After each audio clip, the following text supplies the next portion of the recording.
সুপ্রিয় দর্শক শ্রোতা সবাইকে আমার সালাম, আসসালামু আলাইকুম। আজকে আমরা আসছি শেরপুর জেলার অন্তর্গত শ্রীবর্তী উপজেলার ভিতরে তাঁতিহাটি ইউনিয়নের গারামারা ব্রিজ। এই খালটার নাম কি?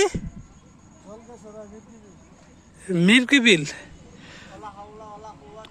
ঐতিহ্যবাহী মিরকিবিলে বাংলাদেশ সরকার থেকে এখন যে জলাশয়গুলো আছে সেগুলা পূর্বে বিভিন্নভাবে বিভিন্ন ব্যক্তিদের কাছে ইজারা দেওয়া হইতো, যা সাধারণ যারা মৎস্যচাষী ভাই তারা সেই জায়গাগুলোতে মাছ মারতে পারতো না।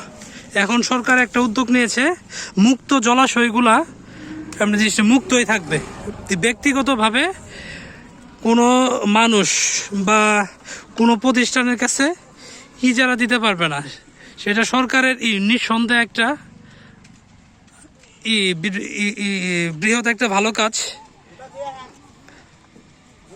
আপনাদেরকে একটু দেখানোর চেষ্টা করি। আমাদের শ্রীবর্তী উপজেলার ভিতরে সুন্দর একটা জায়গা দেখতেই পাচ্ছেন, কি অসাধারণ প্রাকৃতিক সৌন্দর্যে ভরপুর আমাদের শ্রীবর্তী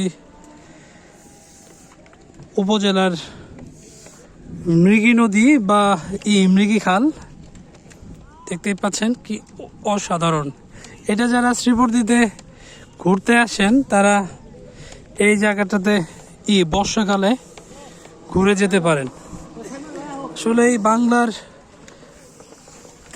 বাংলার যে প্রকৃতি তা আসলেই ভাষায় প্রকাশ করার মতো না। এত সুন্দর, এত অপরূপ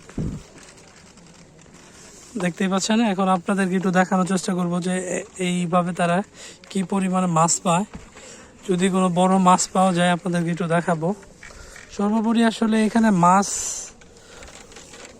ওইভাবে মনে হয় তো সকালের দিকে বেশি পড়ে।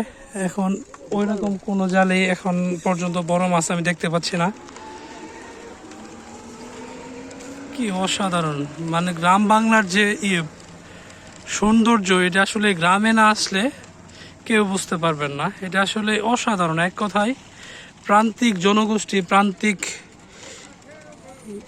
কৃষি, প্রান্তিক খামারি, প্রান্তিক গ্রামীণ, প্রান্তিক জনপদ সবগুলাই আসলে অসাধারণ।